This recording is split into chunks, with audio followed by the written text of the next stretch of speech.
This is my intro music. Welcome to the video. I hope you like it lots, so don't forget to subscribe and click the thumbs up button. Now let's react.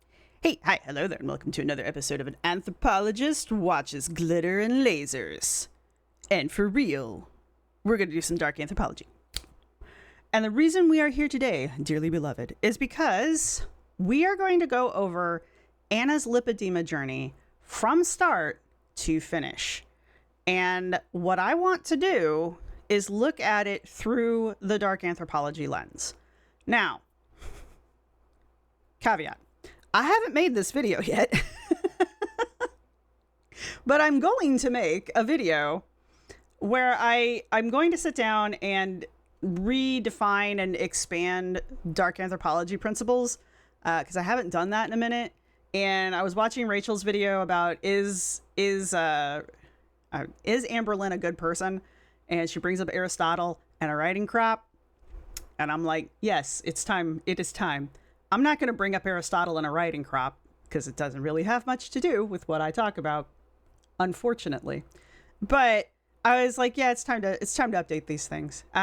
So we have some updated terms that I will be using in this video because I wanted to get started on this and I haven't done that video yet. So what's going to happen is I'm going to talk about some terms here that may not be familiar. So what I might do is after I make that video, I will come back and link it here. But this video is probably going to go out before that video gets made because that's a long video. So I apologize for the confusion that may come out of this. But we're going to charge ahead anyway. I will put the new terms down in the description. I'll put down the brief description of each term, and I'll try to define it the first time I use it here in this video, give you like the real brief description because let's face it, I talk, so we'll know what I'm talking about by the end of this video. But what I want to do is roll this lipedema train all the way back to the beginning. And I've been saying this from the start that after she gets done with her whole lipedema and whatever we're doing here, I want to look at this from start to finish and do it all in one go. This is not going to happen all in one video. There's just going to be a whole ass series where we, from start to finish, all we do is talk about just the lipedema stuff. We're not going to talk about the stuff in between. We're not going to talk about the hauls or whatever the other weird shit is that she does in between the lipedema video. We're not going to talk about the baseball games and the Starbies and the Serrano hot dogs that she shoves down her throat. Relevant, but not relevant to this story. We might mention them quickly. Another thing that I might do, because originally I was like, the only thing I want to look at are the videos that Anna has up on her own social media sites. But then I got to watching, because it popped up in my feed and I was like, oh, a Lindsay video. And it's a Lindsay video from like several months ago where Lindsay was going over what was at the time Anna's most complete lipedema video. And she was talking about Colin Mockery's his documentary on lipedema, but it was inspired by Anna's stuff. And I was like, yeah, actually I may end up inserting some videos, at least clips and stuff from other creators, just because I will find it to be relevant at times. I probably won't insert my own clips just because I'm the one going over this stuff. So you will have plenty of me. But I think that there will be times where other creators will have some good points that I might want to insert while we're going over things. I mean, I can think of 3 people right off the top of my head whose videos would be good to have clips in. Anyway, so that's kind of something to look forward to. I just kind of want to have this in order, timeline-wise. I want to see how this develops, and I also want to look at it through the dark anthropology lens that we've been working on here on this channel, because that's what we do here. And I just kind of want to see how her overall story develops about her lipedema why she's getting it treated, and how her life has been impacted and how her life improves. But I also want to hear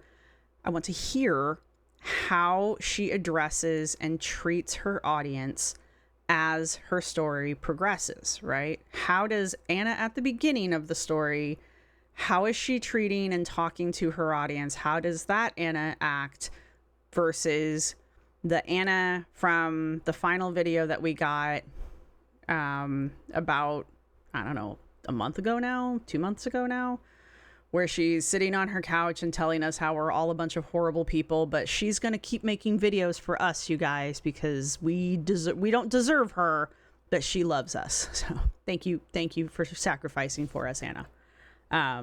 Cool.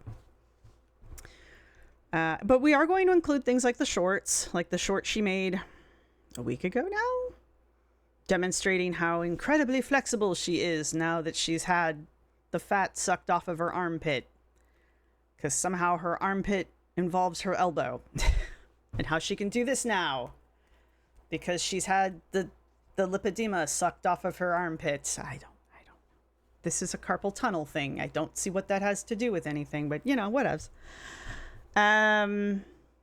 But what one of my mods on, not my Discord, it's not my Discord, but one of my mods pointed out to me was that Anna talked about her lipedema long before she started this lipedema journey thing.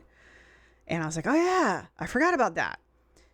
It seems to me, I can't find the video, but it seems to me that Anna mentioned in one of her clothing hauls back in 2017 that she had lipedema in her legs and hips.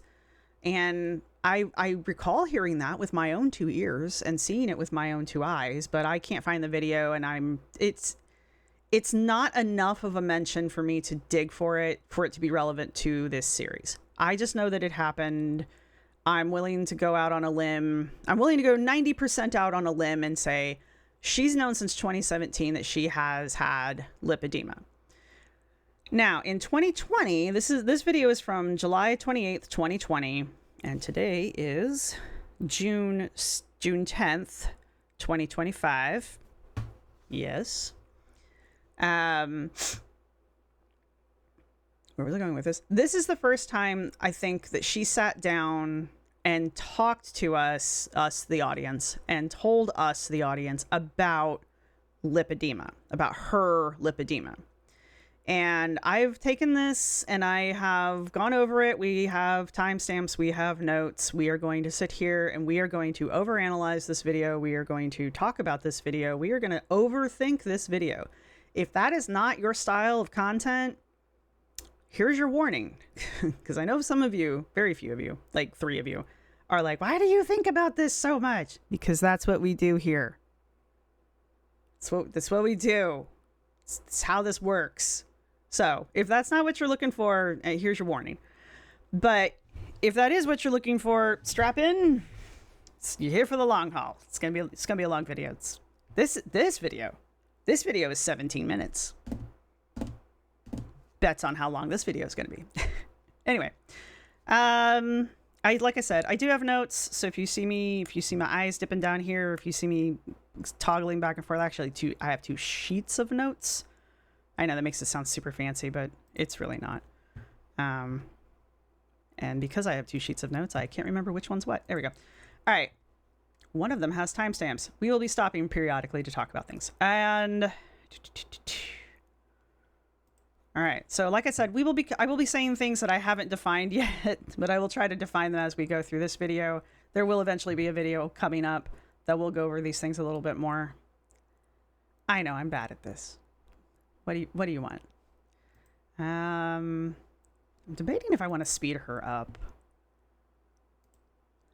She does talk slow. I just don't know if I can keep up with my timestamps with her talking fast, but let's give it a shot. All right, before we get into this, she says, by the way, it's typical Anna writing, so. In this video, I talk a lot about my own weight loss, personal development, dealing with a progressive illness, and how it has led my body to change. Always and ever. I talk about being diagnosed with lipedema and talk about how I have had to change my diet, routine, and outlook on health to better manage my condition. This is not a weight loss transformation story. It's not about weight loss, you guys. My motivation was primarily pain management and not weight loss. This about self-discovery, self-compassion, and self-discipline and love. Food, fitness, and physically have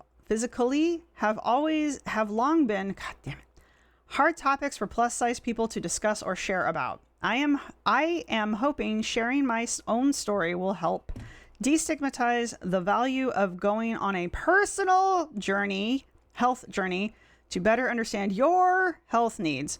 At the end of the day, you are the best person to make the decisions about your body. #health, #plus size, #personal development. And then she says, not sure what lipedema is. Here's the info. Once upon a time, we were sent to lipedema.org. Not anymore, but once upon a time we're sent there. She used to advertise her book. I don't think she does that anymore. I haven't checked in a long time.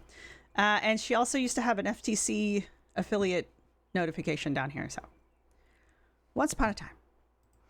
Oh, by the way, in case you were wondering, comments are turned off on this video because somebody on Anna's channel went through and turned off comments on all her videos. So yes, once upon a time you could comment on this video. You can no longer do that, even though this video is like 4 years old. So, all right.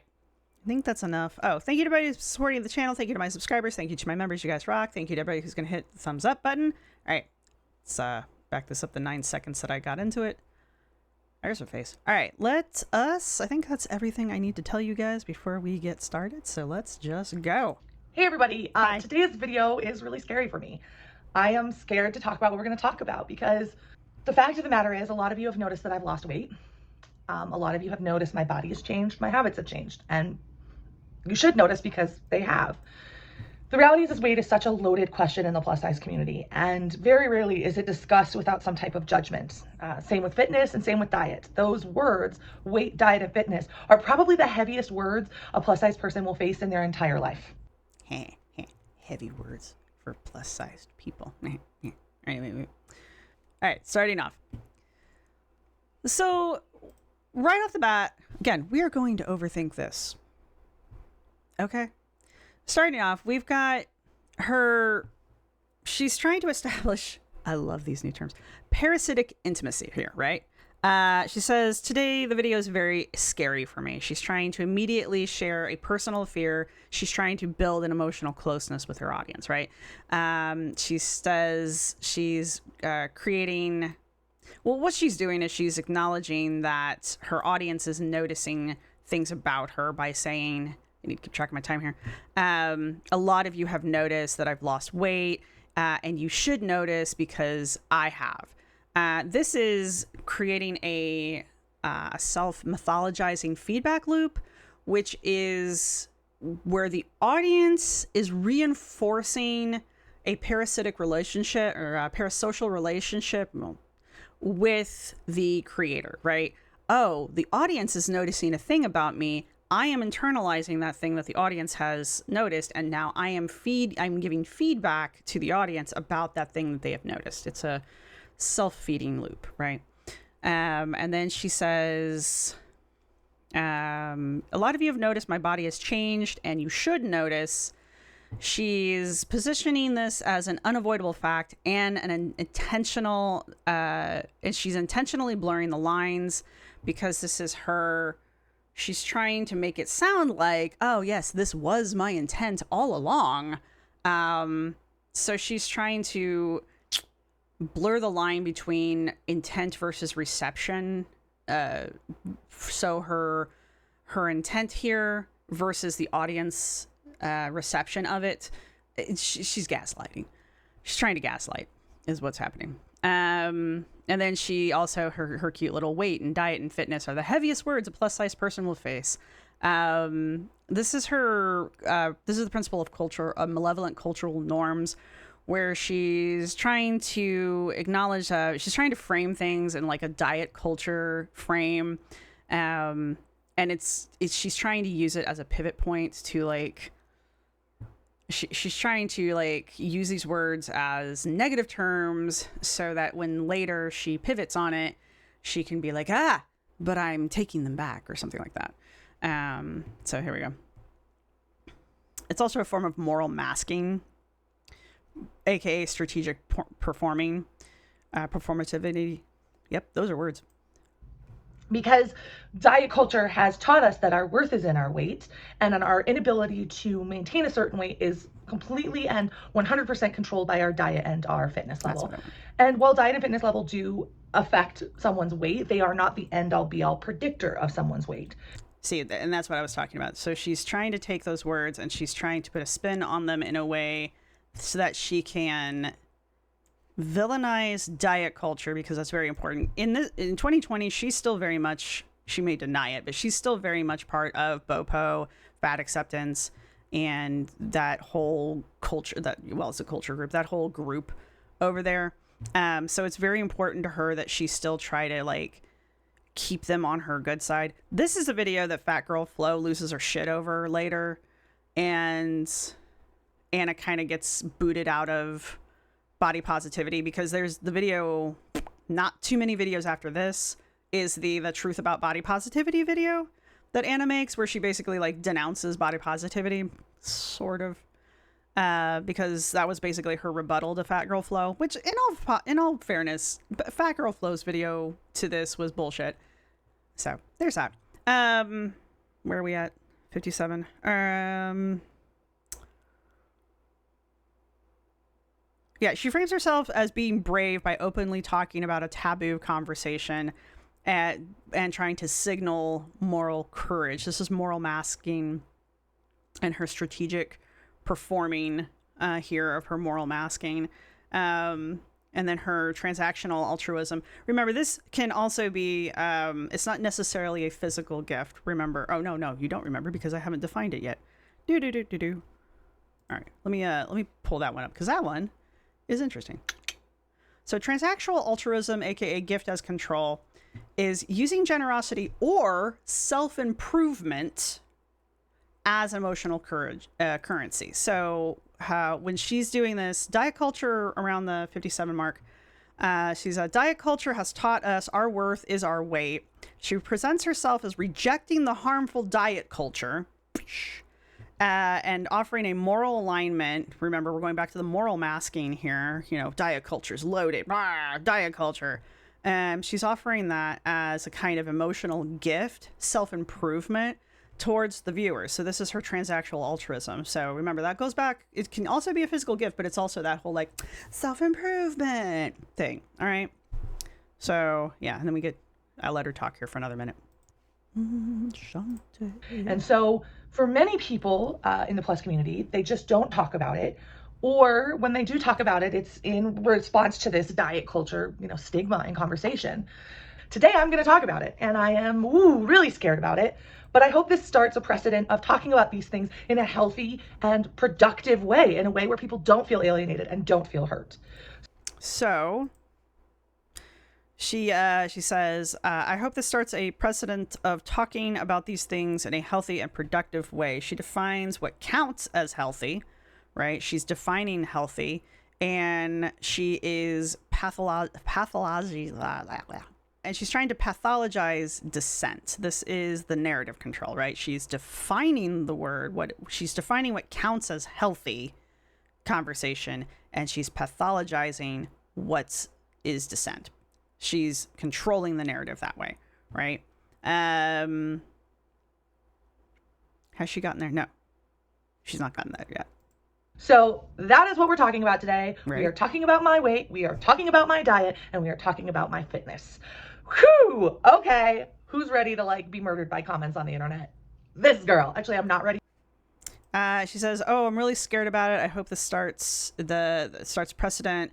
She's putting her fear out there as a rhetorical device to preempt the criticism. So she's using a strategic victimhood here. She's trying to mine for empathy among the audience. It's another, whoops, wrong one. Scroll this one. It's another way of trying to get out ahead of criticism and control the narrative. So it's another form of narrative control. at all.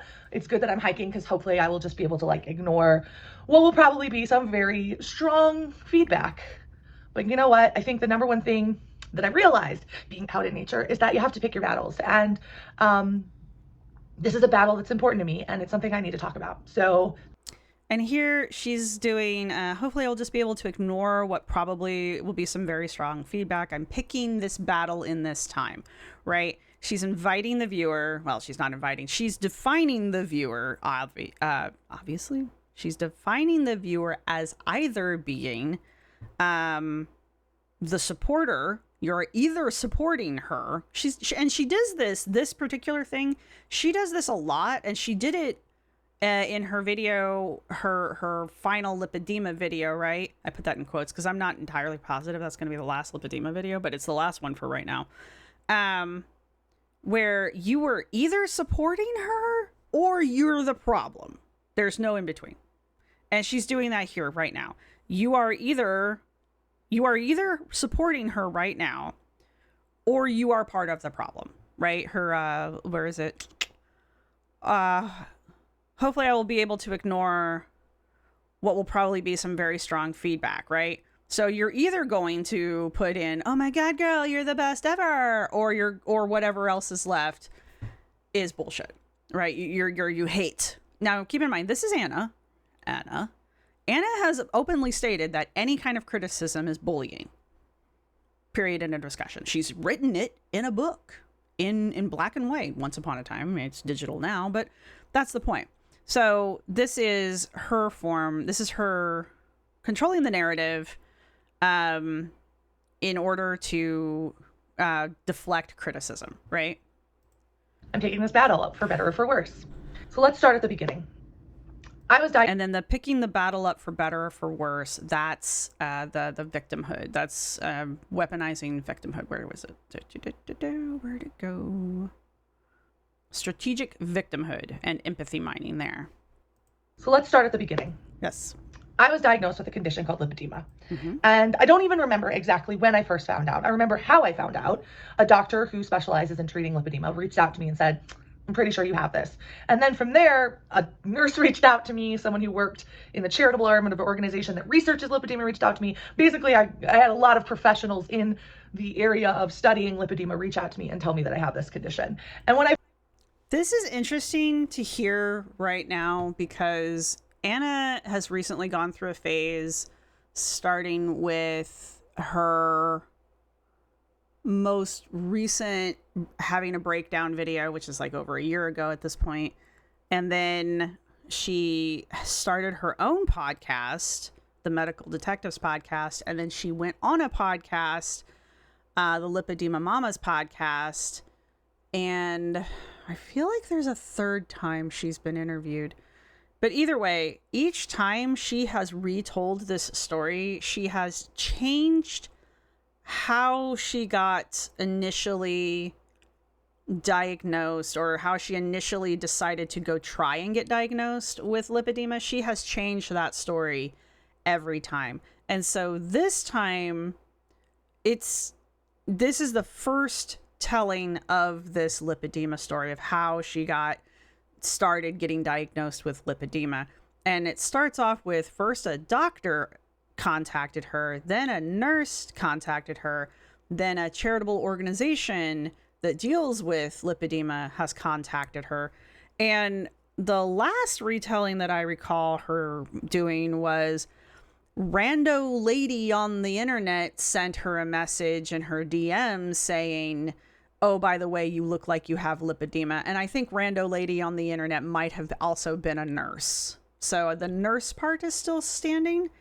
And that random person, like she didn't like that person on the internet. But that's not completely, but that's radically different than this story. This is a completely different origin story. So every time Anna has told this story, her lipedema origin story has changed. Now, this is from 2020. This is the first time she's openly told this story to the internet. Or as far as I know, unless there's somewhere else, like some interview or something somewhere else, where she's telling this lipedema story.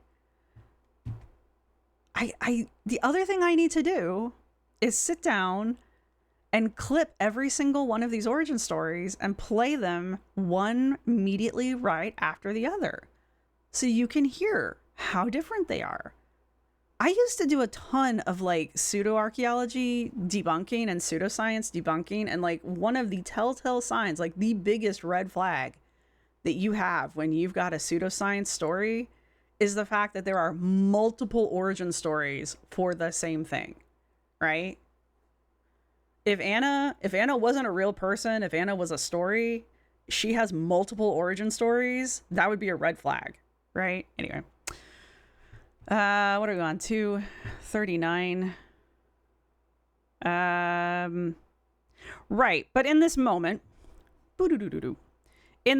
multiple medical professionals, right now she's using an appeal to authority, right? Because she's like, a doctor, a nurse, a charitable foundation that deals directly with lipedema have all reached out to me. And I think there was a fourth person, I lose track. But anyway.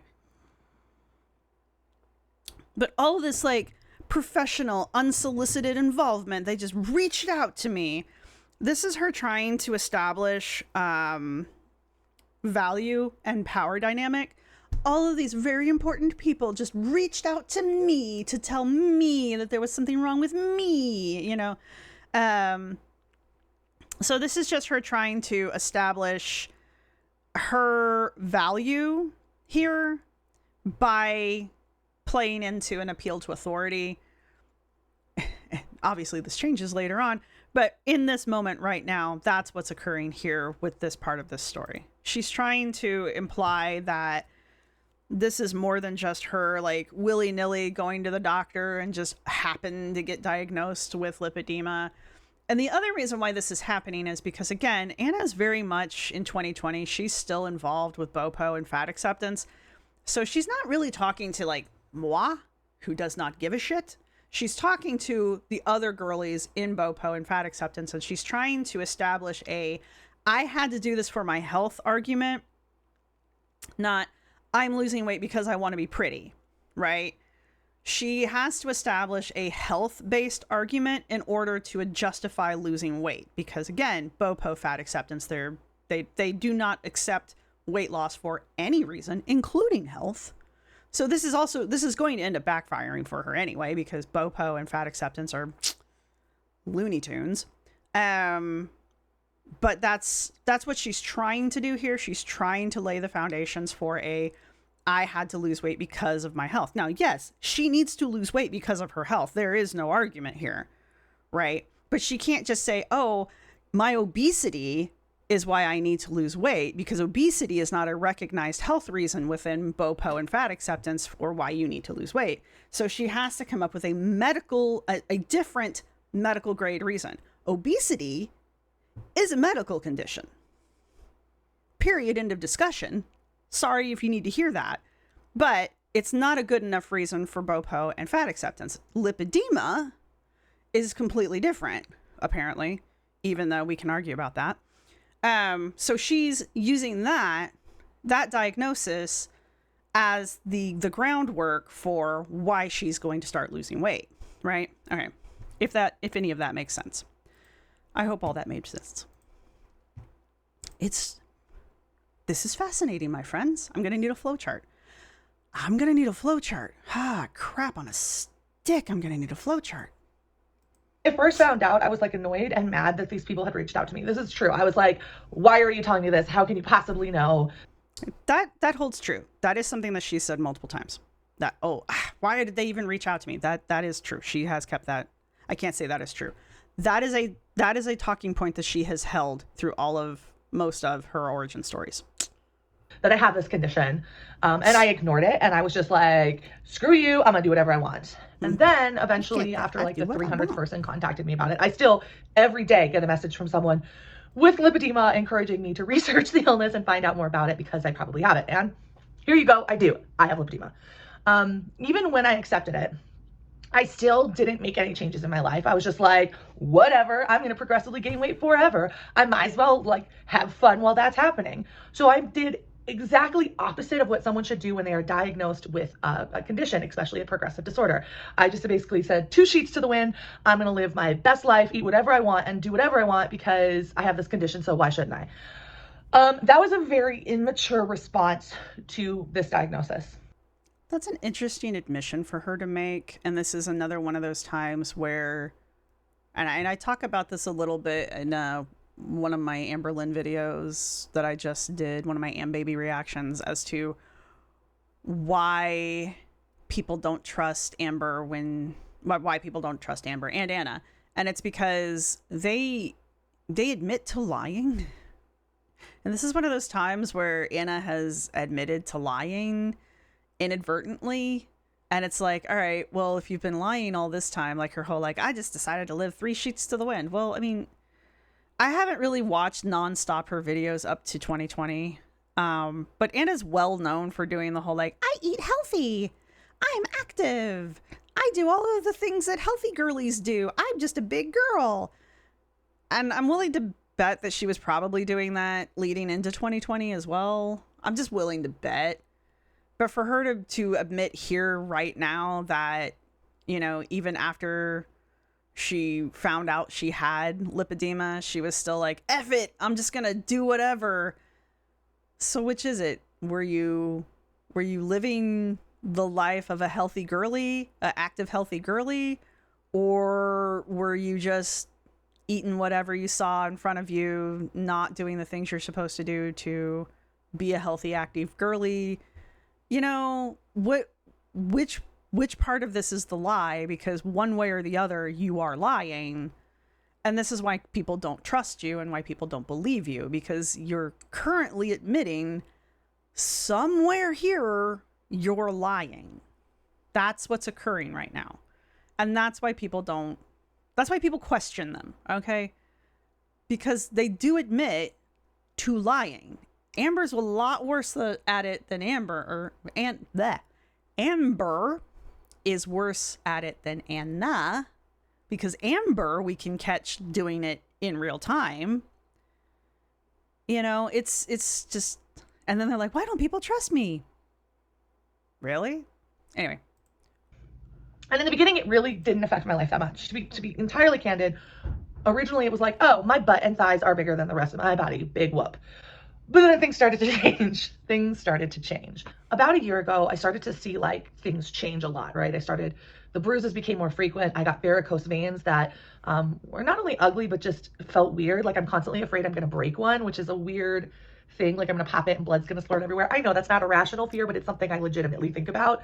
I worry about that. I don't have varicose veins, but I see them on people and I'm always wondering if like, is that a thing? Can it happen? Because I'm always like worried about it. Like my grandmother on my dad's side had really prominent varicose veins, and I was always worried that she was like gonna bump it on like the corner of a wall and it was just gonna be like something out of a horror movie. It never happened. I was just always worried as a kid that was gonna happen. I don't know. I don't have them. I don't know. And I just was like, okay, maybe I need to start doing something. So I started researching about lipedema, and there were just all these really extreme diets that were suggested. And honestly, a lot of the people who are actively talking about lipedema practice those diets. So I chose keto because I like meats and cheeses, and I did keto, and I actually developed a really terrible keto rash all over my... The fact that you did keto and you say, I like meats and cheeses, tells me that you did not do keto correctly. So I don't do keto. There are some really good reasons that I should do keto probably, but I won't do keto because I don't have the dedication to do keto correctly.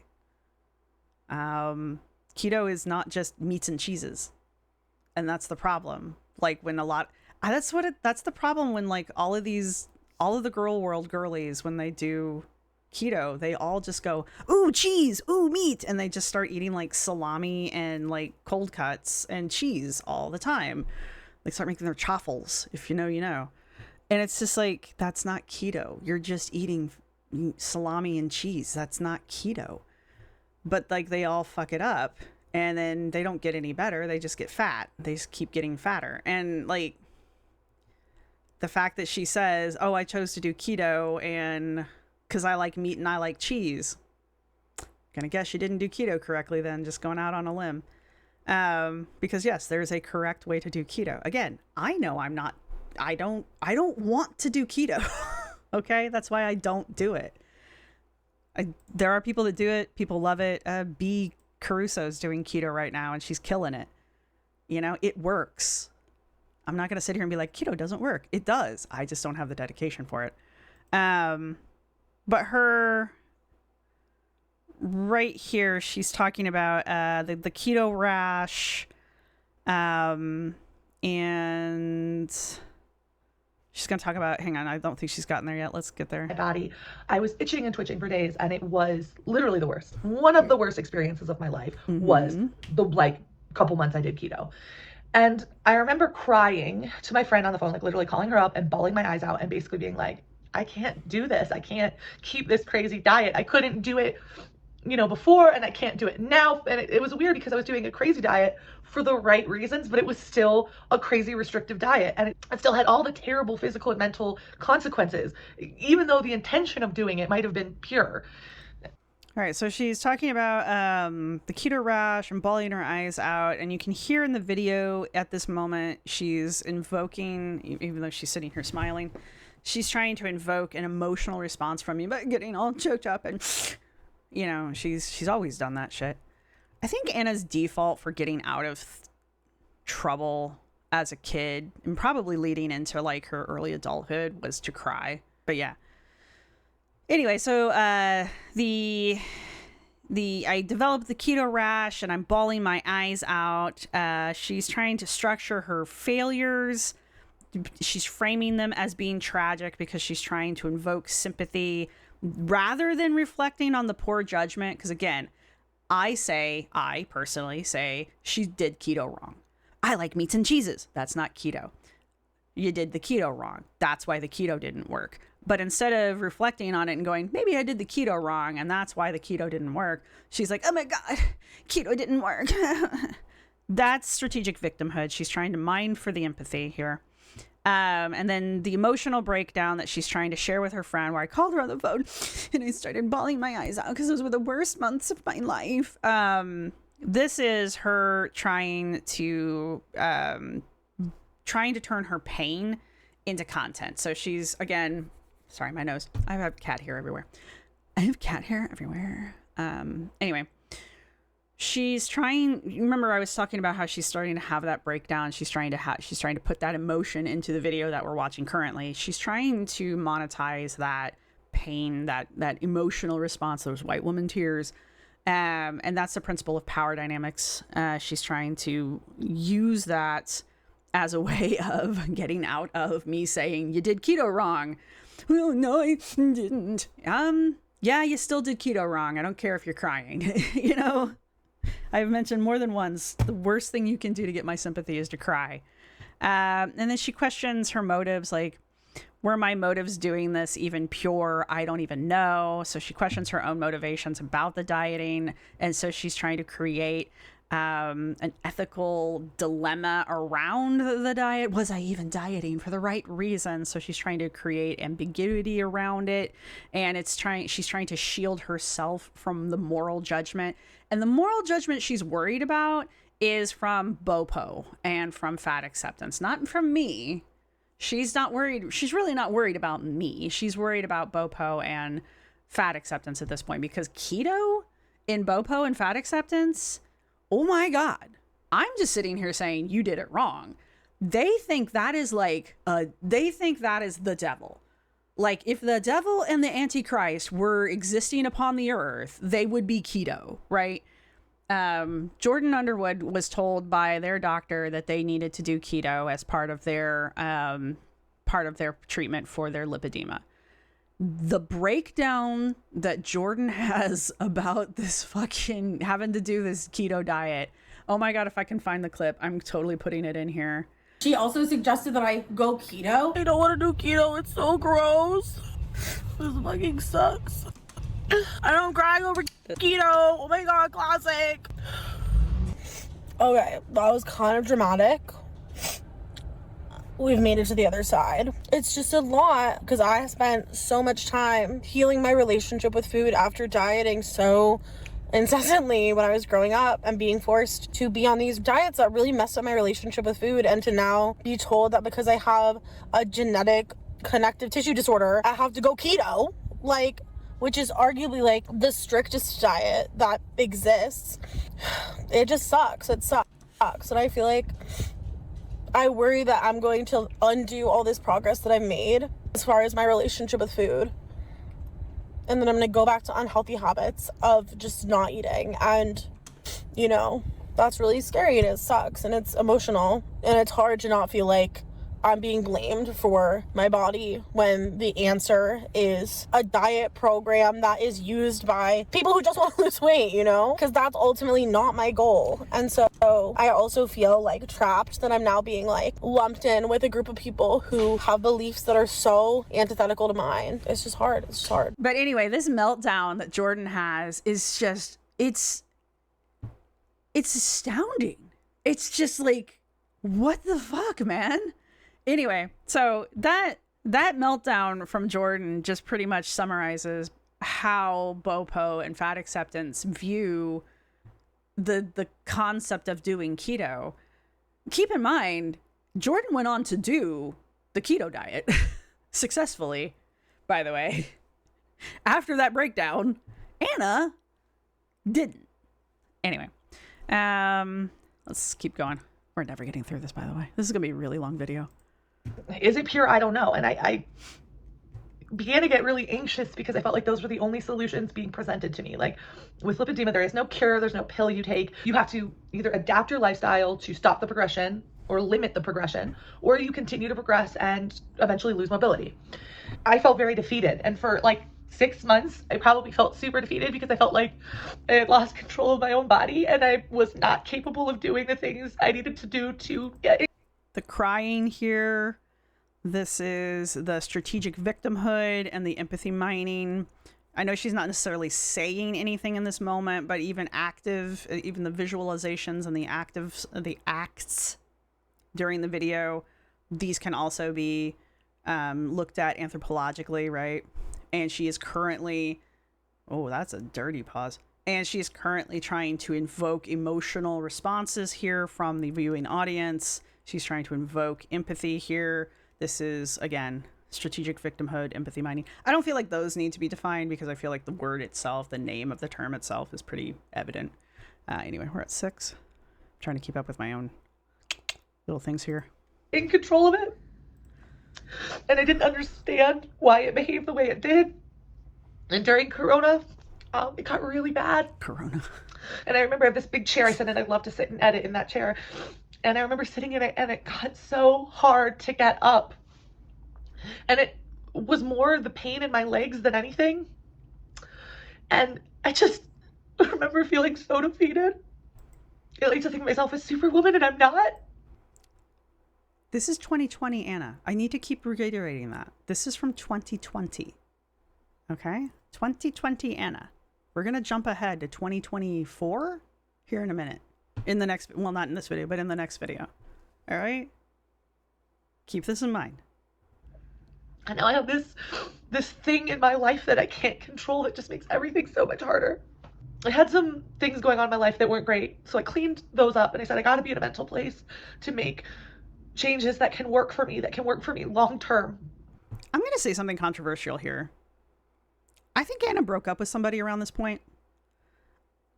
I know we don't talk about Anna's dating, and I know a lot of us think Anna doesn't have relationships, and I've recently talked to somebody in my DMs about Anna's personal life in that aspect, but I remember somewhere around 2021, 2022-ish, her mentioning that she had been seeing someone, and it could be Anna just making shit up as she does. I feel like sometimes, I think maybe she was actually breaking up with somebody or had broken up with somebody, but with Anna, how serious of a relationship was it with the other, like how serious was it to the guy, I guess? I don't know. Anna also thought she was dating the bartender who like gave her his number, apparently. I don't know. Anyway. So I started researching just balancing diet and how to figure out what you should be eating. as like a normal human being, not as like a I want to lose a bajillion pounds person, but just like as a I just want to be healthier. And I Keto's a good place to start. I mean, keto's rough though. I mean, if you're not, keto's not a beginner diet, I guess is where I'm trying to go. You can argue with me in the comments down below. It's fine. saw this video, and honestly, I can't even remember where it is at this point, but it was a dietitian, and she said, people think about our diets as restricting, like what can I take out of my diet, when they really should be thinking about food as what can I put into my diet? What can I add to my diet for it to be more balanced? I remember watching that and just something clicked. So I got online, I found this company called Snap Kitchen that makes like healthy, balanced meals without like a lot of preservatives and really focuses on like the concept of providing energy in what we eat. So I bought every meal for every day of the week. And this is Covert Motivations. Anna is notorious for this shit. Working in sponsorships and into just slipping it in there. Just slipping it in. Sliding it in. But this is not labeled as a sponsorship, but anyway. I started that way, and they would get delivered to me every other day. And what I said to myself is I can eat these meals, and if I get hungry at the end of the day and I need more food, that's okay, and I can have whatever I want. But I'm going to make sure that I start first with all of the nutrients my body needs. And in 2 weeks, my cravings changed. I began to notice that sugar makes me feel yucky and causes me to crash a lot. So I significantly cut down on my consumption of sugar. I also began to notice that I previously could not tell when I was full or when I needed food. And so there were a lot of signals that I was ignoring that I was starting to like experience again. And it was wild. It was wild how much making that change changed me, and also how much my eating habits naturally changed as a result. So after I got my food under control, I was like, I can't stop here, right? I hear a lot of people say this, a lot of morbidly obese people. I hear them say this, like after 2 weeks of eating at a calorie deficit, eating these really nutritionally balanced, high, calorie deficit meals, I learned what it means to be full. How? You're eating less. I don't believe you. I just don't. So anyway, I just don't believe it. I don't believe it when she says it. I don't believe it when Amber says it. I don't believe it when any of the other girls say it. I'm trying not to say certain names because they aren't with us any longer. I just don't believe it. I believe it when April says it because April doesn't have most of her stomach anymore, I don't believe it when Alexandra says it, and she's stretched her stomach back out. So, it's just that kind of a thing. You are not super morbidly obese, but you are morbidly obese. And you want me to believe that you've gone from eating somewhere around the area of like 4,000 calories, 3 to 4,000 calories a day to eating like 1,700 calories a day. And suddenly you don't feel hungry anymore after eating 400 calorie meal. I don't believe you. I just don't. I'm sorry. I know I'm being really cynical, but I just don't. And that's me. That's just me, right? That's my personal opinion. I still feel challenged in movement. So I decided I'm going to walk 1.5 miles 5 days a week. Ended up being more like 6 days a week because I started to really love it. But no matter what, I'm just going to get up and I'm going to walk 1.5 miles. And that's Anna being super overachiever Anna, because Anna always has to be super overachiever, super special, quirky Anna who just overachieves at everything. But this is her ritualized deception, her cosmological lies.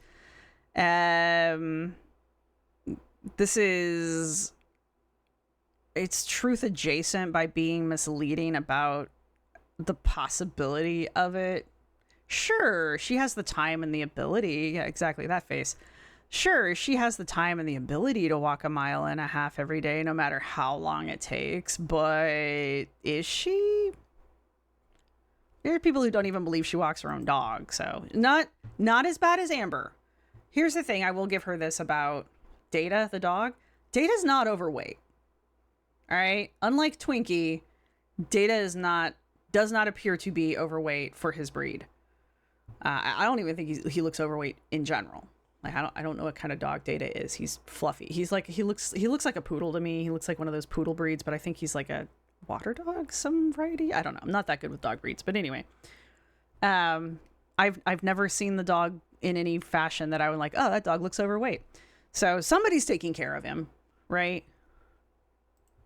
And I don't care how long it takes. I don't care where I walk. I'm just going to walk 1.5 miles. Now, at that point, I was having severe back pain as well. So I would walk, maybe like 1/2 mile, and my back would start to ache, and I would have to bend over, I would have to stretch it out, and then I would have to keep on going. And honestly, those walks in the beginning were so incredibly hard. My legs hurt, they felt bloated and heavy, my back was a mess. This is 2020, Anna. I just want to check something real fast. I was going to go through I was actually going through the thumbnails of her videos around that time, and then my brain was like, wait, it's 2020, that was quarantine. So yeah, she probably wasn't getting out a whole lot because no one was getting out a whole lot because it was quarantine. Walking was pretty much all we had. So yeah, no, I'm not, I will give her some grace there because you couldn't really do a whole lot. We really weren't even allowed to see people. So yeah, I forget that 2020 and 2021 was like quarantine times. My bad. But anyway, yeah. And, it was hot, so that doesn't help any of this. Yeah, she lives in... Is she I in did it Texas anyway. by this I point? did it anyway. And in 2 weeks, my back pain was gone. Remember. Just completely gone. I missed this. I missed being outside. I had worked out like occasionally, but I missed the consistency. I missed the progression. I missed being outside. I missed doing it with data. And I started to say, you know what? This has to be a priority. This can't be something I do for a couple of weeks. Like, this has to be the number one thing I do every single day is find a way to get outside and to be outside. And the peace and the comfort and the emotional stability that gave me made it so easy to keep doing it. So I started all of this, never with the intention of losing weight, but to try to balance my pain. Okay, and then she keeps reiterating, never with the intention of losing weight. Because again, she's trying to... This is that ritualized deception. Like, she's got to keep that whole like facade up. Again, she's not talking to me. She's talking to Bopo, and she's talking to the fat acceptance community that she's still a big part of here, right? She's a big girl. She makes big girl content. She has benefited from the big girl community, right? But that's the thing. She has to convince them that she is not losing weight. She's not doing this to lose weight. This is about, she's in pain, so she's got to manage her pain. She's losing mobility, so she's got to get back out there so she can gain mobility. And the weight loss just happens to be happening, right? It's just what happens, because calories in, calories out isn't a real thing. But anyway, and then, yeah, where am I? This is the intent versus reception. She's detailing how her weight loss and inflammation were tracked and is contradicting herself with the whole but weight loss isn't intentional. So she's trying to convince the Bopo people that this isn't intentional, but it's being received in a way where it sounds like it's intentional. I don't care, because I am not the intended audience, but the Bopo people clearly did not take this well. Now, in the beginning, I did weigh myself. I'll be real. I weighed myself because I was trying to reduce my inflammation. When you lose 10 pounds in 2 days, that's not fat. That is inflammation.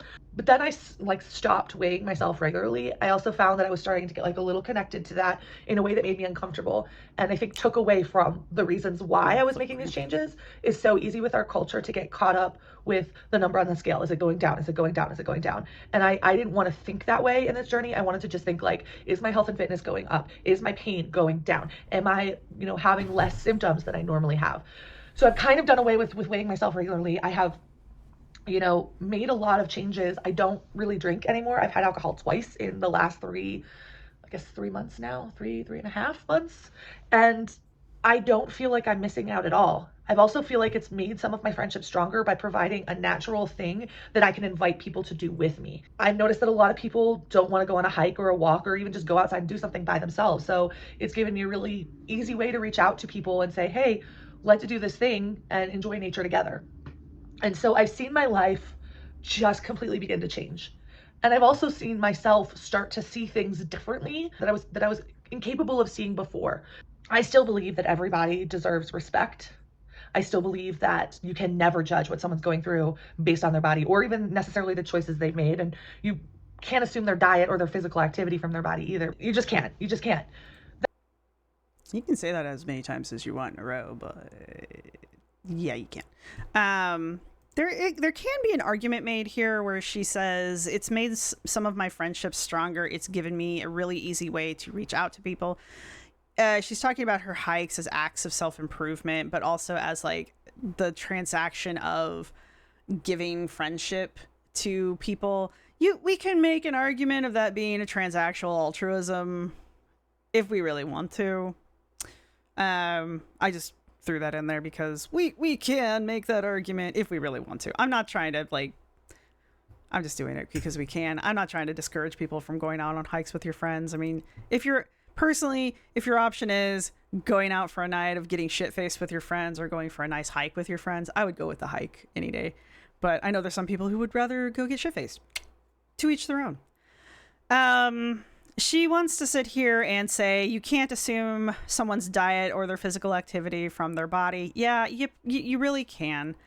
But this is her trying to she's trying to define terms. She's trying to control the narrative. She's trying to define what health is by telling us what health is. And then also, she's trying to put people in one category. You either agree with her or you're the problem. She does this earlier as well. So, and then with the moral masking, I believe everybody deserves respect. You can't assume their diet and their physicality. Yeah, okay. If I sit here and go, well, yeah, you can't. Now I'm the asshole. But she's the one being like, no, you can't tell. I am, I'm fat blind. Okay, sure.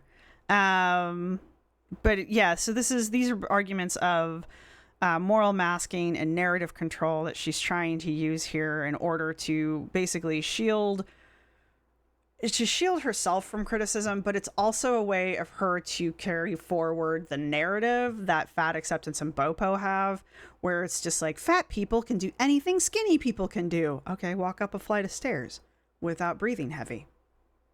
It's that kind of shit.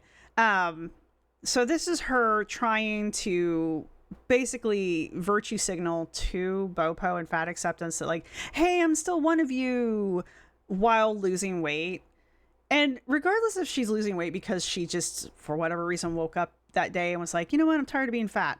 Or if she legitimately has orders from her doctor that's like, if you don't lose weight, you're going to lose mobility, which is probably, both of those could easily be true. Regardless of why she's trying to lose the weight, she is losing weight. Like, she's actively, apparently, visibly losing weight. So, but that is like the greatest sin within BOPO and fat acceptance, right? And it has been for a while. I mean, again, this video is from 2020, we're 2025.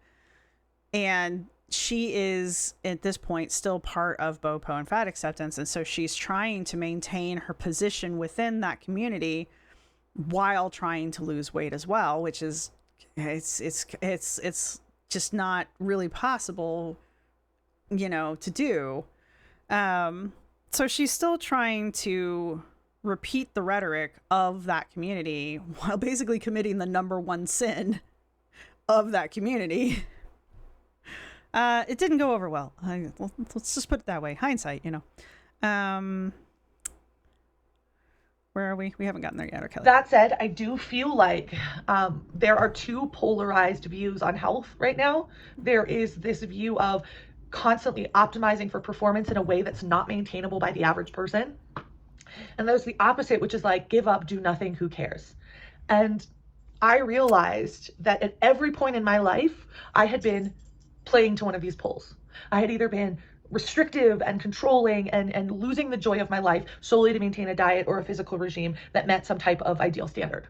Or I was completely ignoring my fitness and eating habits to maximize supposed joy, right?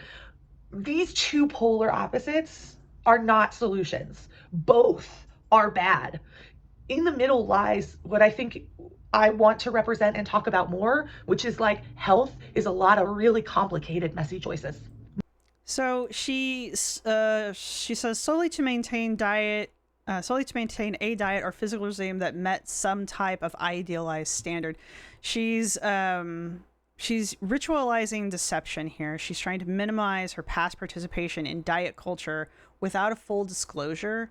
You guys saw me like do my little she's trying to reframe that. I'm thinking about her blog from that I need to get done. I know. The more I live and the more I look back at the shit that I need to finish for the channel, I'm like, maybe I really do have ADHD. But I'm thinking back to the blog from 2012, and the stuff she talks about from 2012 did not, to me, seem overly restrictive or overly like harsh on her body. Like, she did SoulCycle and she walked a lot, but those were just the entries that she made. I mean, maybe in the background she was doing a lot of other things that she didn't talk about. That's entirely possible, because she was a hell of a lot thinner then. She's probably, I don't know how heavy she is right now, but she's probably 50, maybe 80 pounds heavier here, if not 100 pounds heavier now than she was during her 2012 blog. So, and that's just me eyeballing it. Honestly, and just eyeballing it, I couldn't really tell you. I know roughly how much she weighed during her 2012 blog, very roughly. Anyhow,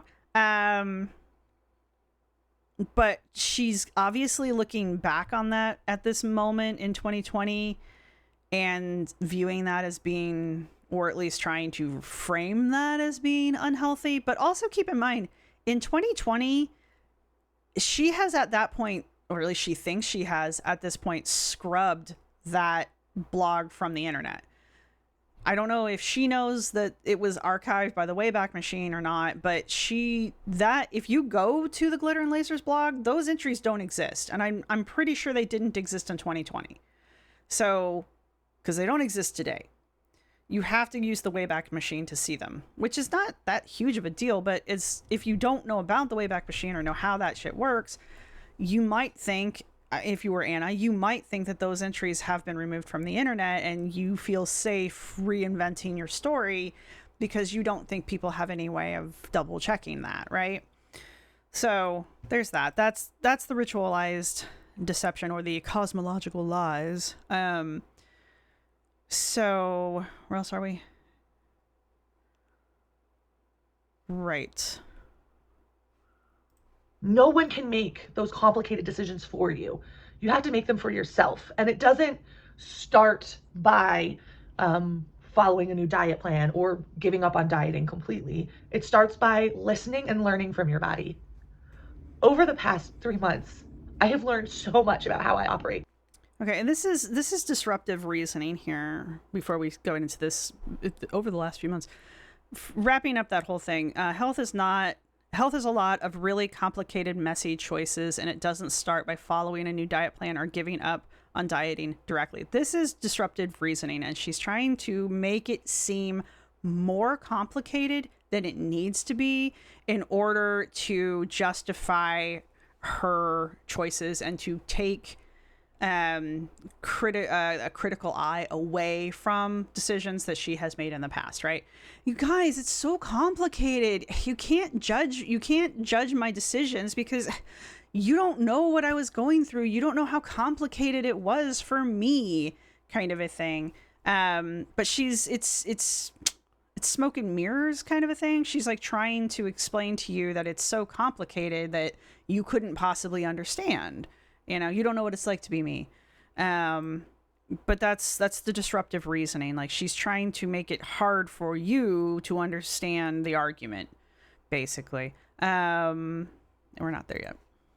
I have begun to notice patterns that I had never acknowledged. And I began to notice foods that like literally make me feel like crap that I was eating all of the time. And I don't want to demonize those foods because I honestly don't think that they have the same effect on every single person. That's like...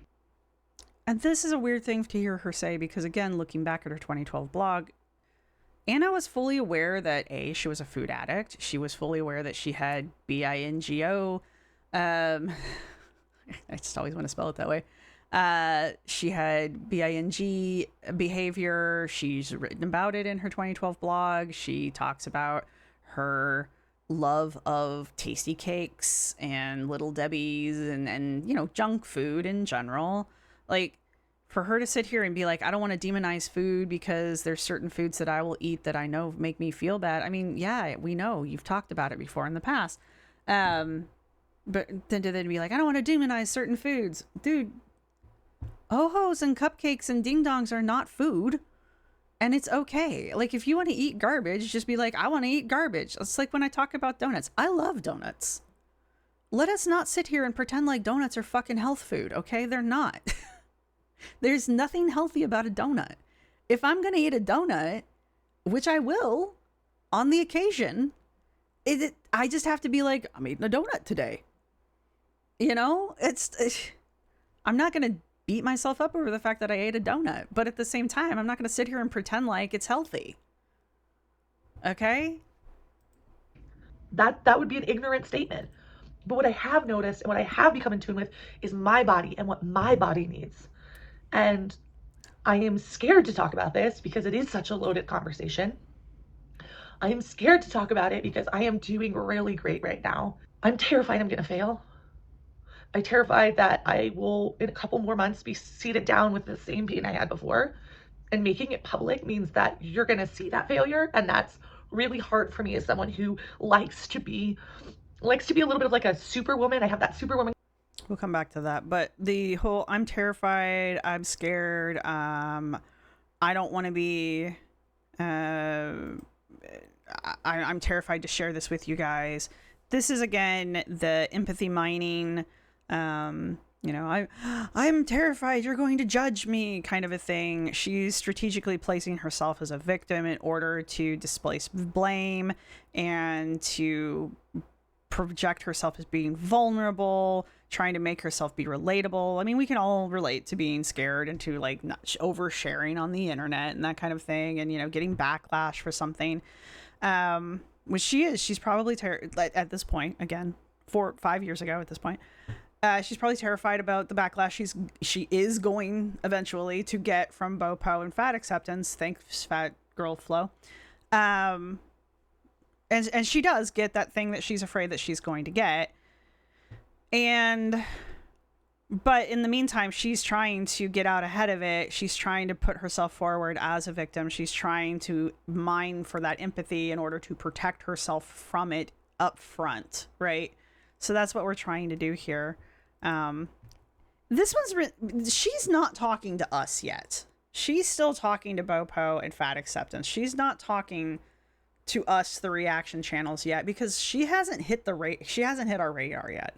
She's still dealing with BOPO and fat acceptance at this point, right? She's not out here. She hasn't hit girl world yet.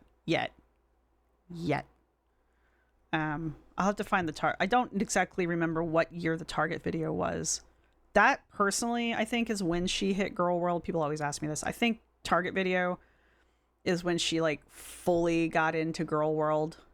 I think people here and there were like kind of observing her, but I think Target was her big debut.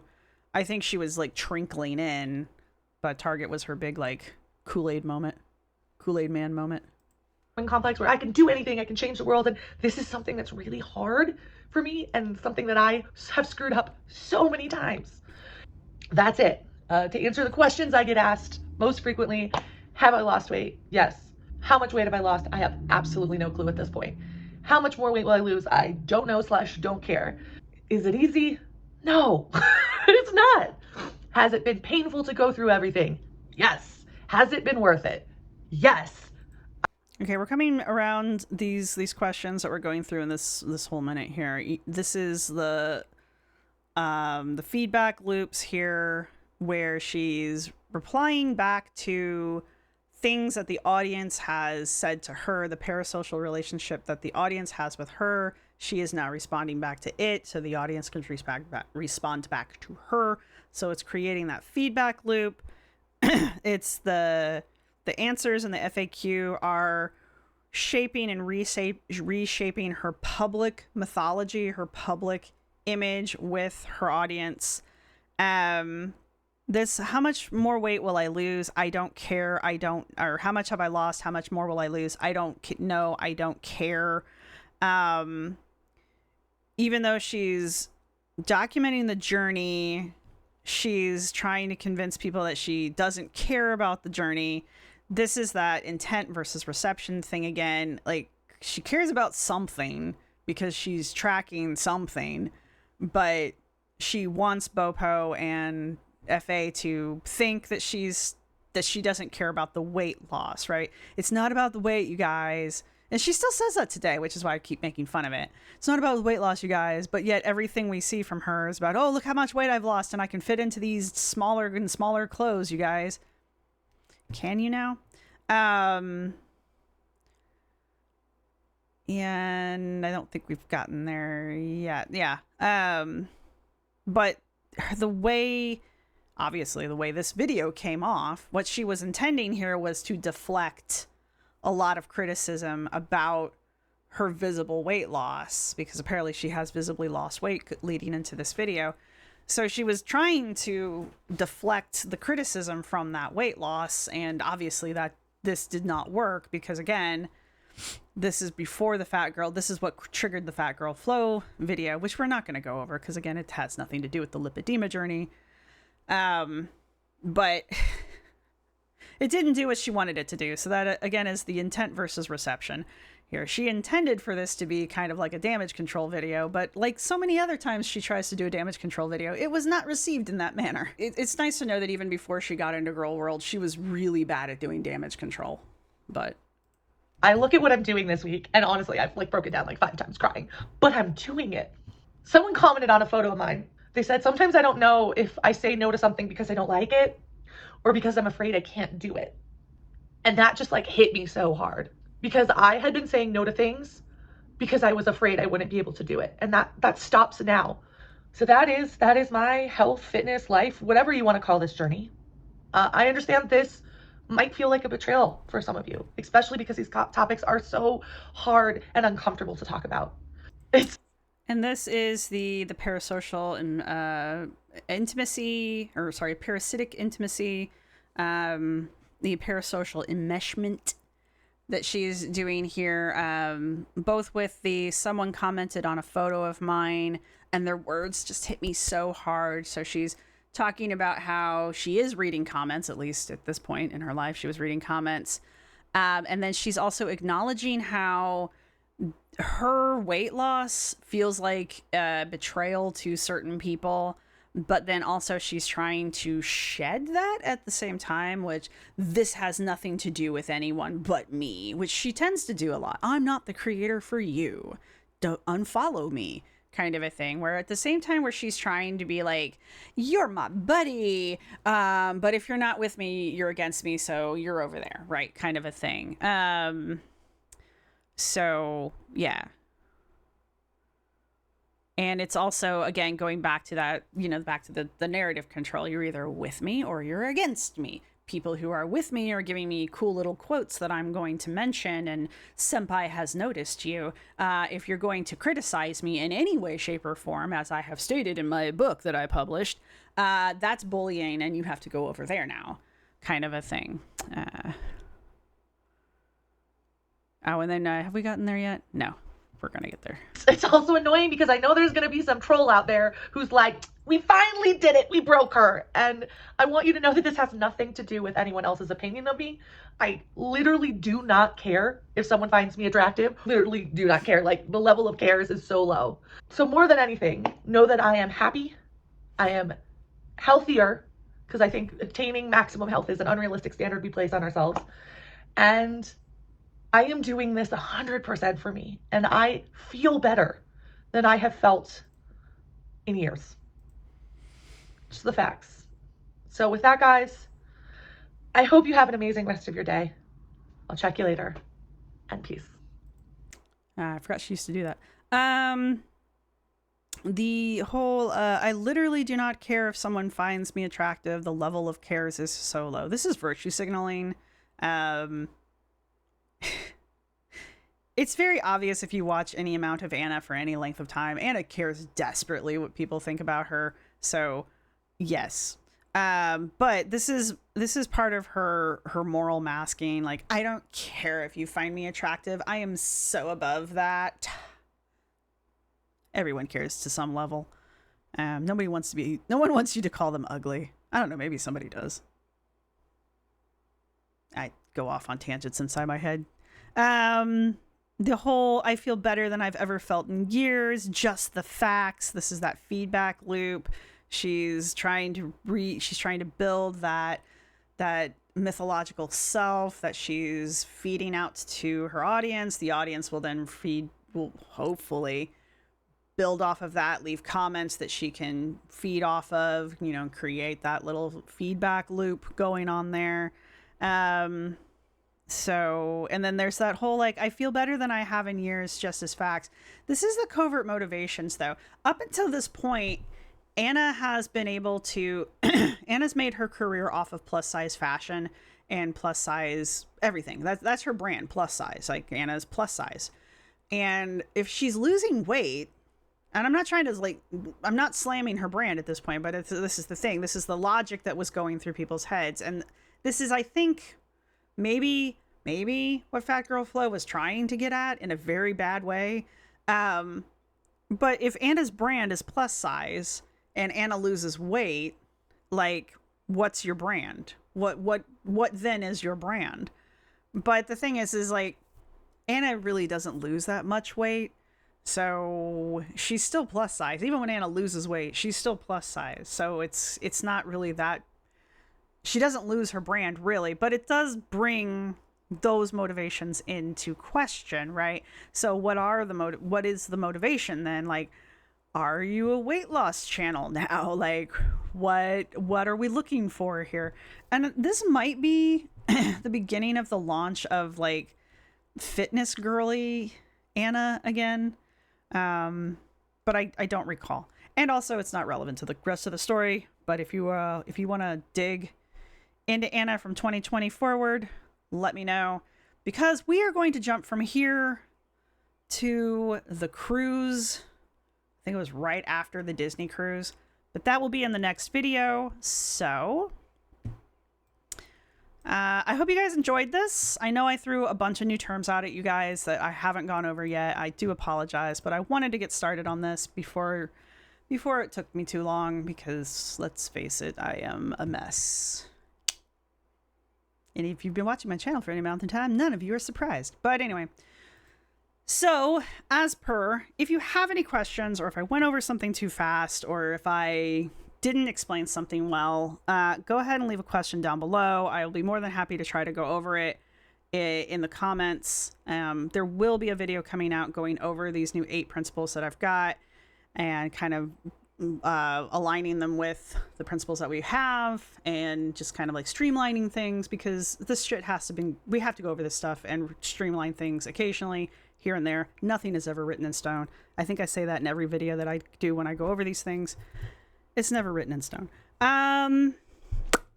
Yeah, so let me know if you guys have any questions, and I'll be happy to get at them with you guys. That's pretty much all I've got. And I hope we've spent plenty of time on a 17-minute video. But I did like seeing how, though this is not the official start of the lipedema journey, with advanced lipedema treatment and the surgeries, it is the first time that I recall her, like, a public facing mention of her losing weight for her lipedema. So it is relevant to the lipedema journey. So there's that. And I will skip through the descriptions just in case there's another video between here and there, but I don't think there is. I might miss it even if there is. But I do want to go from here straight into the surgery story and start looking at that. I do think I probably will put together the different, like, how I found out I had lipedemas. I just want to hear all of them all lined up. Even if it just ends up being a short, I want to hear all of them all lined up, just so I can hear how it evolves from this to what it is. I think on the Lipedema Mama podcast is the last time she does it, but anyway. And that's all I've got for you guys. So go ahead and put a, I don't know, put a peace sign. There you go. Put a peace sign down in the comment section down below. Again, let me know if you guys have any questions. Let me know what you guys think down below. And I'll see you guys in the next video. So This is my outro music. You can't copyright strike me because it's just me singing. This is my outro music. Thank you for watching. See you next time.